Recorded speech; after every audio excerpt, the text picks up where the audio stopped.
smelling right, luscious lips, dancing as you walk away. Yo, what's going on? It's the Big D from the Big D Show here on YouTube. This is the Divorce News Daily segment. We're going to jump in here and talk about some new articles, things that I've come across online. I'd like to use the Reddit feed, but sometimes you find some stuff from some other places too, right? So we're going to go over these stories a little bit, see if we can gain some insight and some information. Maybe it opens our eyes to some new things, new ideas, new ways of thinking, or different ways of thinking about things, right? So I'm only one person, so I don't know everything. I hopefully will have you guys comment, talk about what you think is right, what you think is wrong, what you think should be different, or a different way of looking at things.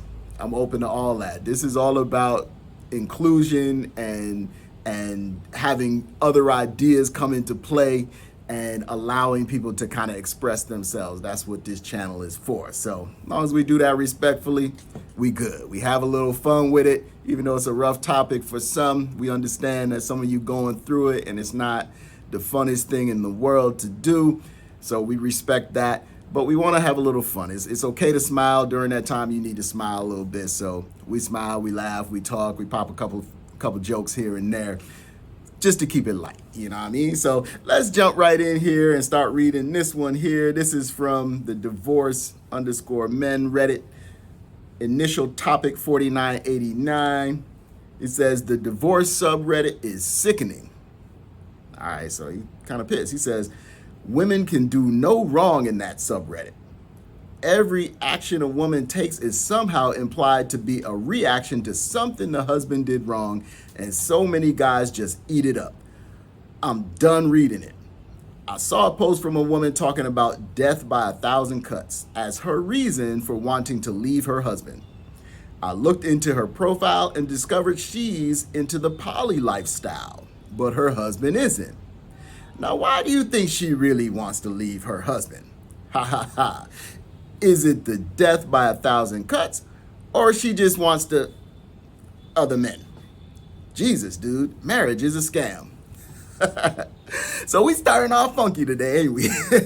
This is all right. So I like when people express their emotions. Sometimes you get tired of stuff, man. Sometimes you just be tired. You wake up in the morning and you just ain't feeling it. You know what I'm saying? So, my man woke up and said, I'm gonna choose violence. So he went in. But I understand what he's talking about though, because as men and as myself personally, I experienced it when I got divorced. It was like everybody asked me what I did. And I'm like, she's the one who stepped out and did her thing or whatever like that. She's the one who left the marital home. She's the one who left her kids or whatever. But somehow, some way, it had to be related to something that I did to her. And I'm like, what? Why is it that, women are independent, they bosses, and, they do their thing and they don't need no man and all that stuff. But as soon as something bad happens, then all of a sudden it has to be a man's fault. Why they can't make decisions on their own? So they can only make decisions on their own when they're getting some money or they getting a degree and they got their first apartment or bought their first house or whatever. All of that is their decision and they doing so great or whatever. But when it comes to cheating and not taking care of home and all that stuff, it got to be our fault. No, man, it ain't our fault. So, they have minds, they can think, they make mistakes. You know what I'm saying? So like my man said, women can do no wrong in that subreddit. Hey, it's going to go like that. Sometimes the conversation going to be like that. It's not going to be partial to men. It's not going to be fair to men a lot of times or whatever, but we can't let that eat us up. What we can do is dialogue about it, talk about it from our side and give our point of view, because for a long time, we really didn't have a way to really give our point of view. We were just expected to just take it. Like, even if you watch like TV, all that kind of stuff, it's always the man, like the brunt of the jokes. He's taking the butt of the joke, right? And he don't really have a say so or whatever, and he's being ruled over even by the kids in his house. Like, that's what we've been trained and we've seen through entertainment and stuff. And so that leaks into people's lives, and they feel like, oh, it's got to be the man's fault. If you just throw everything on the man, then you don't have to take any accountability and you don't got to be responsible. So I get what you're saying or whatever, but this lady right here, she wilding, she wanna live the poly lifestyle. I mean, to each his own, but how that's gonna work when you got a husband? If he ain't really with that, then how you gonna try to force him to do that? And now you're trying to attribute every little thing that he hasn't ever done right to the reason why you want to divorce him, when in actuality it's because you can't get your way. It's because she can't be out there living wild and be in the streets the way that she want to be in the streets. You know what I'm saying? And maybe he don't want it. I mean, I'm thinking if she want to live the poly lifestyle, I'm thinking like if he's not with it, it might be that she wants another man involved in it. What he gonna do? He gonna live with another man, like, messing with his wife or whatever, or maybe living in the same house with them or whatever. He's sharing his wife with another dude. Like, that's not gonna work. So she talking about the death by 1,000 cuts. Yeah, well, you might want to reconsider that.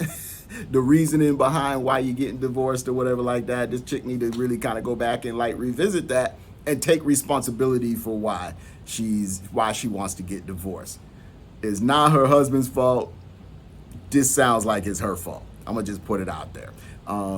She really got to take ownership of that. If that's the lifestyle she want to live and that's not the lifestyle that he signed up for, then don't make it his fault that it's not working out, because you changed the game, you changed the pieces on the board while he wasn't looking. And now he look up and it's something crazy and it's something different or whatever. And if he don't want to play that game, then you can't blame him for not wanting to play the game, right? So what y'all think? What y'all think about that? If your wife came to you or whatever, your girlfriend came to you, is like, listen, I want to like explore the poly lifestyle, what would you think? I mean, I don't know. Like, I feel like, one woman is enough, but because you're going to deal with a lot, and having two women, you got to be really strong. But for me, I don't think that would be the way to go. But I'll look at it and see what she's talking about, though. All right, let's jump into something else here. This is from Heartbroke8 in the divorce Reddit. And it says, did I say the right thing? So they're asking a question. Their 8-year-old asked why her mom doesn't love her. So that's kind of serious, right? You don't never want your kids to think that they're not loved by you, right? So why does an 8-year-old feel like her mother doesn't love her? That's like the worst thing, right? And she's a girl too, so she looks up to her mom. That's who she's always going to model herself after and who she's going to want to be. So why would she feel like that? Well, let's read it and let's see what happens. So it says, so my ex-wife and I divorced after she had an affair and wanted to leave the marriage for her affair partner.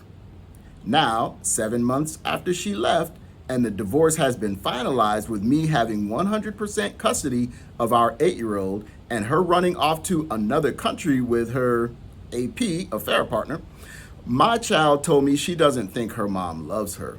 I asked her why she felt that way, and she responded because she left.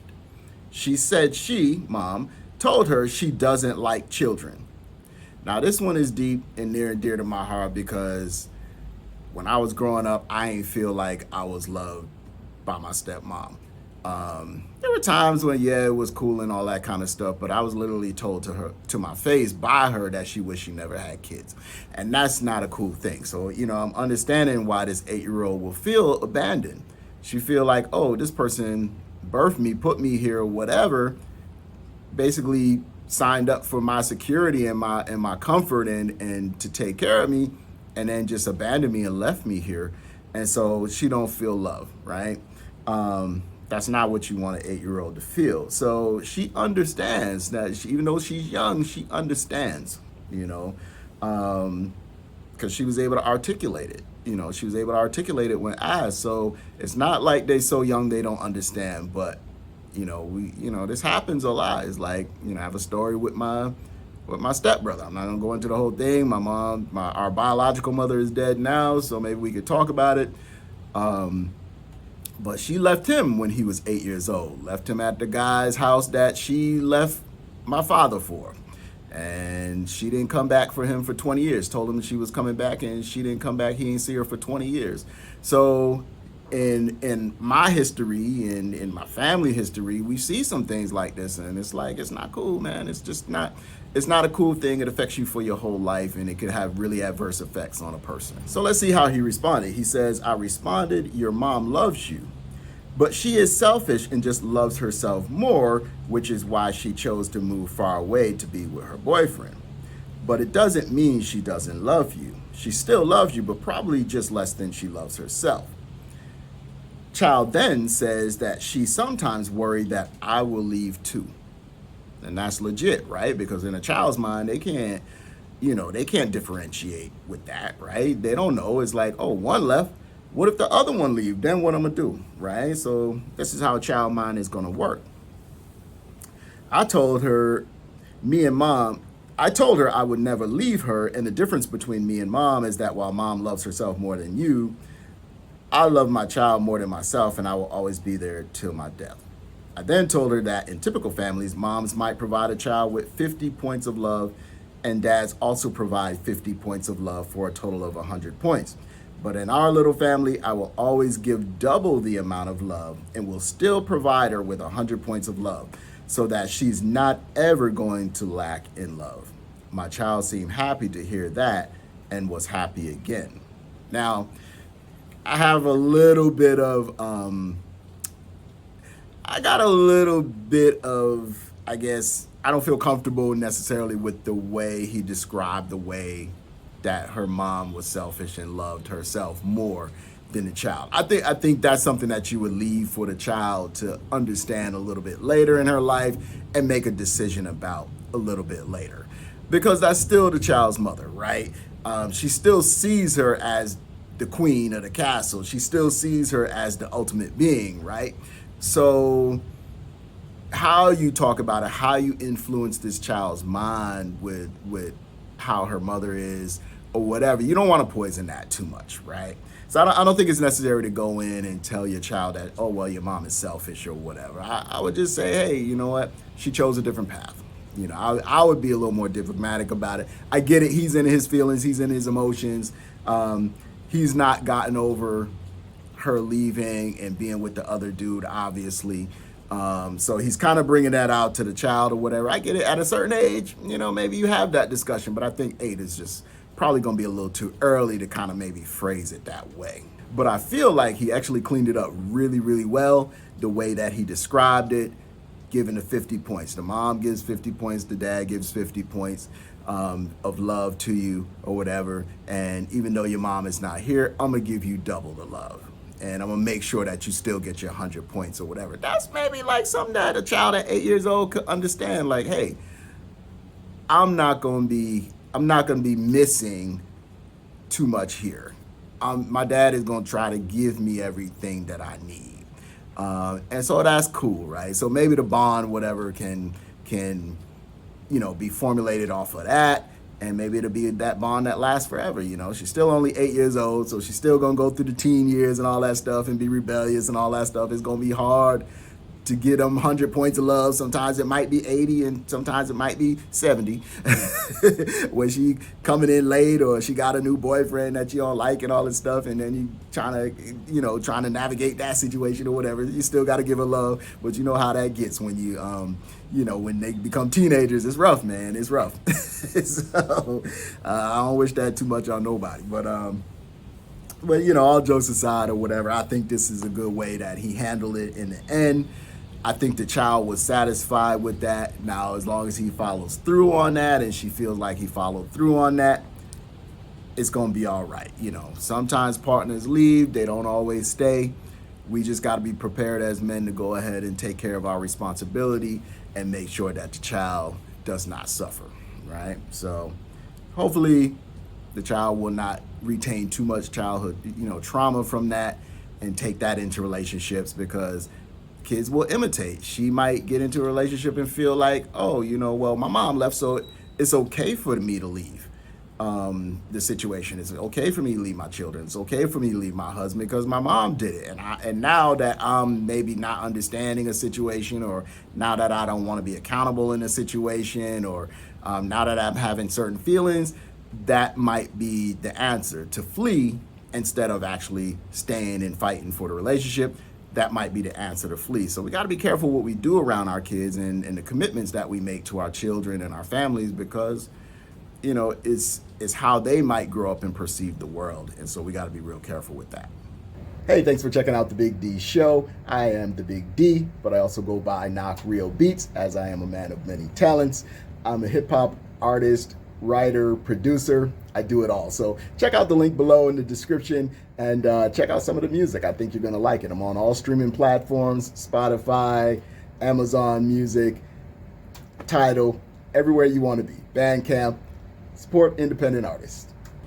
All right, so let's get into this here. In the Divorce Man Reddit says, OwnFinish5021 writes, ex lazy during marriage, but not after divorce. So let's see what's going on here.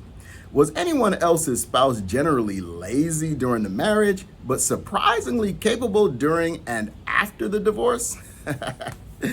All right, let's get into this one, because people get comfortable, right? People get comfortable and they feel like, oh, I got a spouse, I got somebody that can do things or whatever, so I'm not gonna do nothing, right?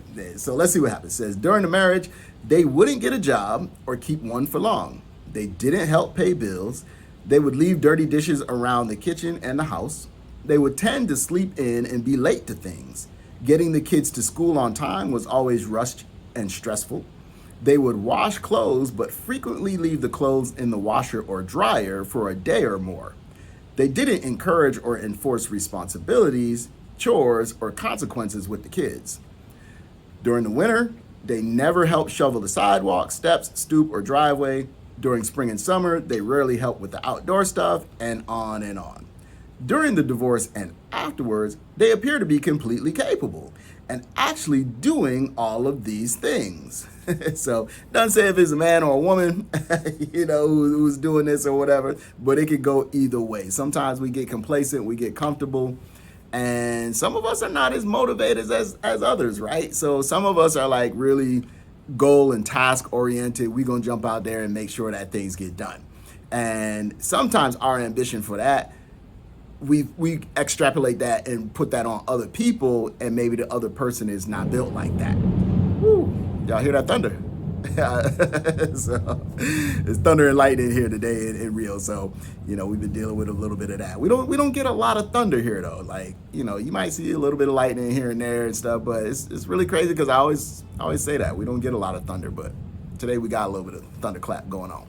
But yeah, we get a little lazy, we get a little complacent sometimes or whatever. We don't take care of our responsibilities. We feel like we got somebody there that can handle that for us. And then after we get the wake up call of the divorce situation, then all of a sudden we realize, like, oh, we got to kick into gear and we got to do what we got to do, right? Because we got to subsist and make our lives right. So I feel like if this person is not cleaning the house, I would think that, well, at least the women in my life have always wanted a clean house, right? You didn't have a dirty house.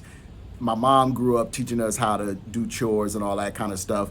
We all had something to do in the house, whether it was cooking or cleaning or doing something. We had to do it, and there was hell to pay if you didn't. So, so we did it, right? But that helped me. Even now, it's like, even the girls that I've dated and, my current girl and all that stuff, she's just like, oh, I want you to cook or whatever and all that. And, and it's like, she's just enamored with the fact that I can actually do these things.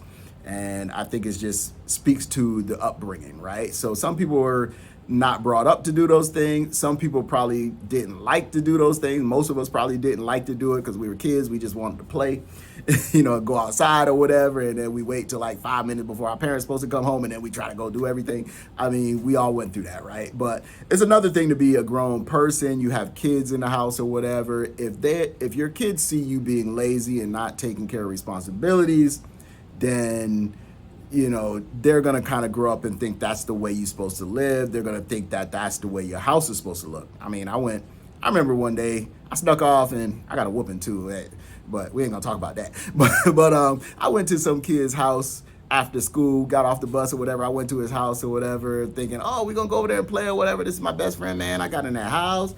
It was stuff everywhere. I mean, you couldn't even hardly walk. I mean, it was stuff everywhere. I mean, I still stayed because I was a kid and I wanted to play and this is my friend and everything. But I remember just going upstairs or whatever, all on the stairs. All the whole house was just clothes and stuff just everywhere, just on the floor, everywhere. And I was like, and it was such a contrast to my own living condition. I was like, wow, like this is crazy. Now that I think about it, it's like, man, I got a whooping for my parents not being able to find me, where I was for hours or whatever. After school, they thinking I just ain't come home from school or whatever. And here I am playing in this Dust Bunny house. This crazy. But yeah, man. So what I'm saying is, you got to take responsibility as an adult. You got to take the lead there and make sure that things are done around the house. Help your partner out, whether you're a man or woman. Help your partner with the things in the house because most likely both of y'all is working. It's not one person's responsibility or the other per se. Everybody kind of has their section a little bit, but help out in those other sections because, it's going to make the household run faster, run easier, run smoother, and you're not going to have as much fighting and resentment like we got here in this story where he's resenting that this person was not participating in the upkeep of the home. So it feels like this person just kind of realized like, oh, I'm gonna be single and I don't really want to live like this. I probably wasn't brought up to live with my house a mess. So now all of a sudden I can do all of these things. Sometimes it's the energy, you know what I'm saying? Positive energy is a big thing. If you don't have positive energy around you and you don't have, if you don't have, the gumption to get up and just get it done, then, you're going to suffer and the whole house is going to suffer and that's not cool. So, whether the person switches up after the divorce or not, really don't have nothing to do with you. It's not your fault that they acted this way that they acted when they were with you or whatever. Maybe they were going through some depression, maybe some things or whatever. It may not be your fault, maybe something dealing with them. You can't really think about it. Those kind of things we get hung up on. Don't worry about it so much. Is it really consequential? How is your life going forward from here? What are you doing in your house? Are you keeping your house a certain way? Are you helping with the, getting out there doing the lawn work and shoveling the snow and all that stuff? I know all that stuff is tough, but you were doing it anyway, so your life really didn't change. You good, right? Don't worry about what they doing. At some point, part of the divorce is like cutting yourself off from that other person and cutting off those attachments and worrying and wondering about what they doing. Move your life forward. Your big thing is plan your life and go forward because you want them looking at you being like, oh, wow, like, he really elevated even above where he was or she was. They elevated. So, you don't want to be caught back down here in the bottom scrum with this person, right? All right, so we're going to jump into this last one. Is from Feline Imposter. It's a woman, obviously.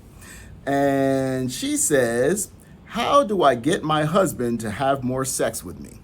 So this is not in the divorce Reddit. This is the Ask Men Advice Reddit. So we're going to ask men how she gonna get her husband to have more sex with her. My husband and I have been married for almost a year now. We moved in together only after marriage. Earlier, when he used to come over to my place, the sex was great, about once a week. But ever since we got married and started living together, our sex life has fallen off a cliff. I'm not someone with a super high sex drive either. I'm happy with 1 to 2 times a week. But it's like once a month now, sometimes even longer. I've tried initiating, but it doesn't lead to anything. Whenever we do get intimate, he just gets me off and doesn't want to get his involved. When I tried talking to him, he says he finds me sexy, attractive, etc., but he has some back pain and doesn't want to start something and disappoint me. Okay, so now we're getting into, maybe why this might be an issue for him. But it's been almost a year now. He saw a doc, good, who advised him to get some exercise. He was athletic in college, but has put on a lot of weight now and gave him some temporary pain meds. He hasn't really stuck to any exercise schedule after that, and the back pain comes and goes. We're quite physically affectionate otherwise, with lots of hugs, kisses, and cuddles, and love each other loads. Any advice on how to resurrect our sex life? Or should I just be patient? I don't want you waiting on a train that's never gonna come, because it don't sound like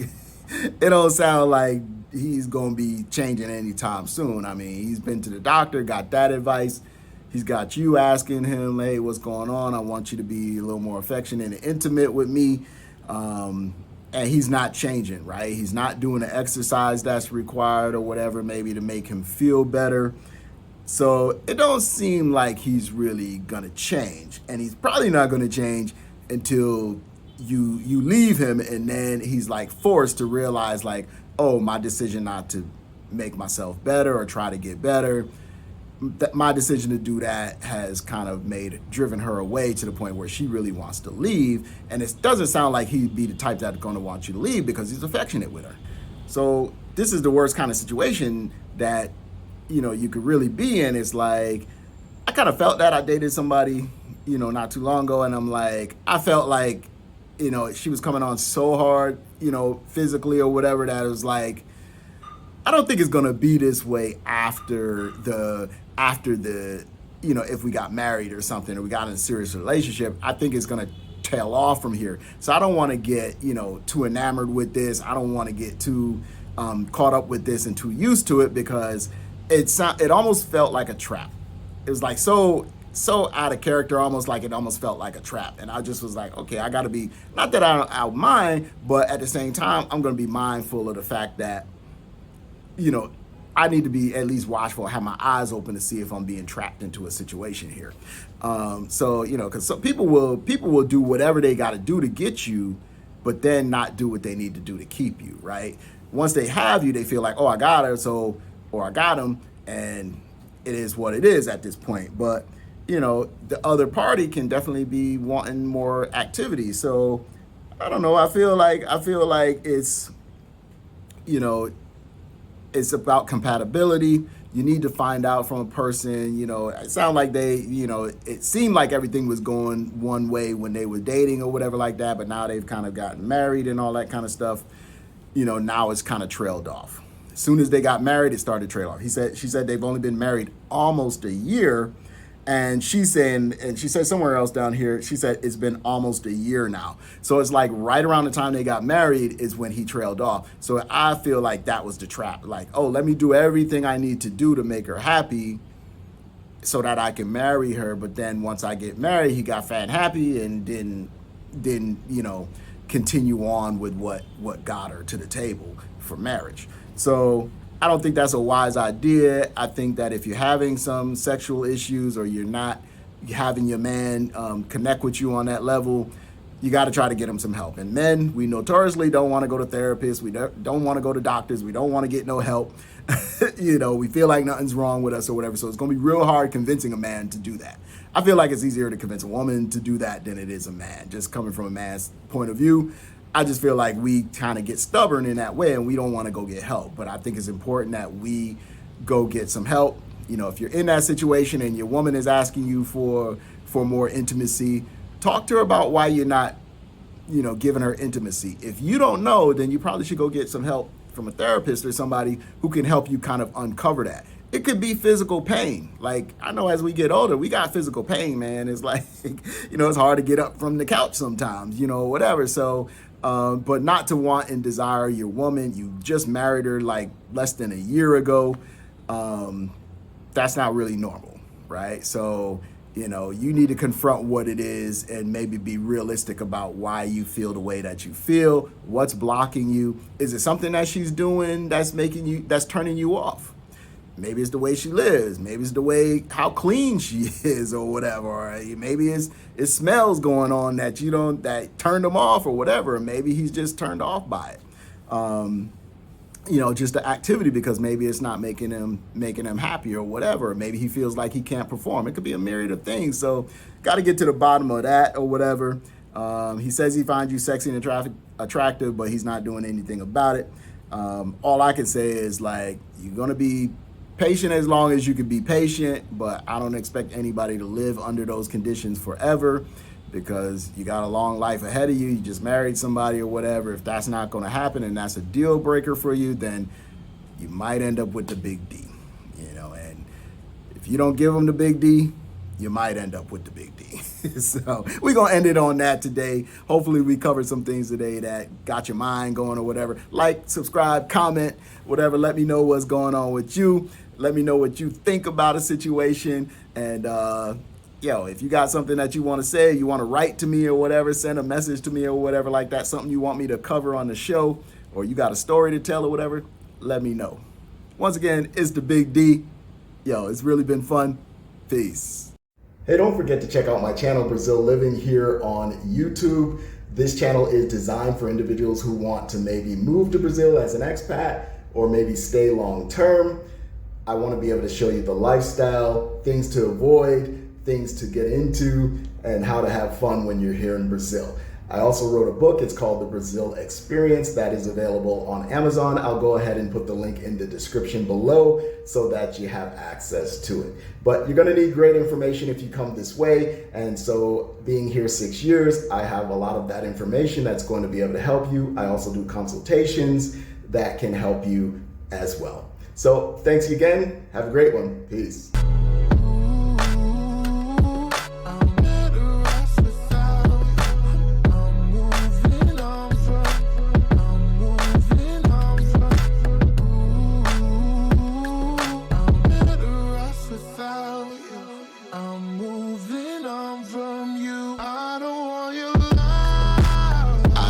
Skin popping, smelling right, luscious lips, dancing as you walk.